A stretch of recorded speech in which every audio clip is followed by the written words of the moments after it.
बिहार के 80,000 सरकारी स्कूलों को लेकर नया आदेश जारी कर दिया है।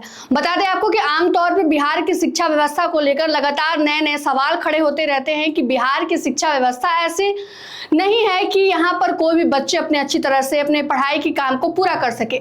बता दें आपको कि इसके लिए शिक्षा व्यवस्था हमेशा सजग और सचेत रहकर लगातार काम करती है और इसी को लेकर बिहार में शिक्षा व्यवस्था की गुणवत्ता को बढ़ाने के लिए फिर से नया फैसला लिया गया है, जिसका असर बिहार के लगभग 80,000 सरकारी स्कूलों पर पड़ने वाला है। बता दें आपको कि नए वित्तीय वर्ष की शुरुआत हो चुकी है और ऐसे में अप्रैल वही महीना है जिसमें बच्चे जो है अपने नए क्लास में जाने के लिए नामांकन कराते हैं और इसको लेकर शिक्षा विभाग की ओर से नया आदेश जारी किया गया है, जिसमें प्रकाश उत्सव का आयोजन किया जाएगा। इस उत्सव में बच्चे अपने अभिभावक के साथ जो है उपस्थित होंगे और वहां पर बच्चों के उम्र के हिसाब से उनका नामांकन किया जाएगा।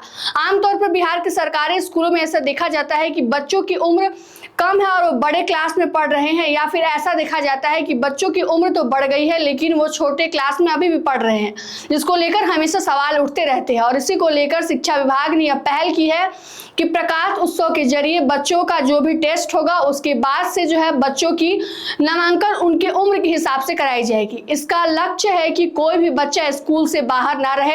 आमतौर पर बिहार में शिक्षा व्यवस्था की हाल जो है वो लगातार बदहाली की तरफ दर्शाया जाता है। इसको लेकर शिक्षा व्यवस्था जो है दुरुस्त करने को लेकर शिक्षा विभाग ने यह बड़ा फैसला लिया है कि कोई भी बच्चा स्कूल के बाहर ना रहेगा।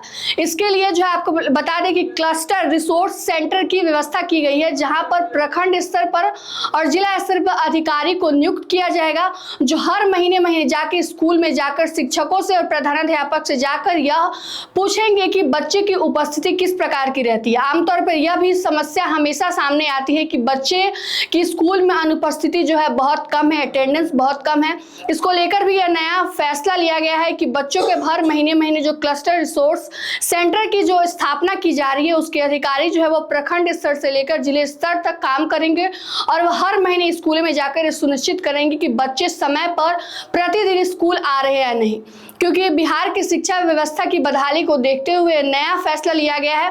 अब ऐसे में देखना यह होगा कि प्रकाश उत्सव जो है आने वाले दिनों में बिहार के सरकारी स्कूलों में आयोजित किया जाएगा। ऐसे में यह देखना होगा कि बच्चे और साथ ही साथ अभिभावक कितना जागरूक होते हैं और बच्चों का कितना अधिक से अधिक एडमिशन हो पाता है, क्योंकि बिहार के सरकारी स्कूलों की अवस्था जो है वो हमेशा बताई जाती है कि जर्जर है, या तो भवन खराब है या फिर वहाँ शिक्षकों की सही मात्रा में जो है सही संख्या में शिक्षकों की उपस्थिति भी नहीं होती है। कई बार शिक्षक की लापरवाही भी सामने आती है कि शिक्षक स्कूल तो आते हैं लेकिन बच्चों को नहीं पढ़ाते और ऐसे में जो है बिहार की शिक्षा व्यवस्था पर लगातार सवाल खड़े किए जाते हैं।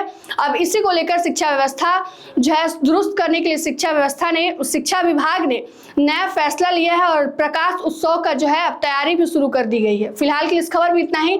बिहार सरकार की शिक्षा विभाग की आपको यह नई पहल कैसी लगी कमेंट करके जरूर बताइएगा। फिलहाल की इस खबर में इतना ही। तमाम अपडेट के लिए बने रहिए हमसे और देखते रहिए मगही न्यूज। धन्यवाद।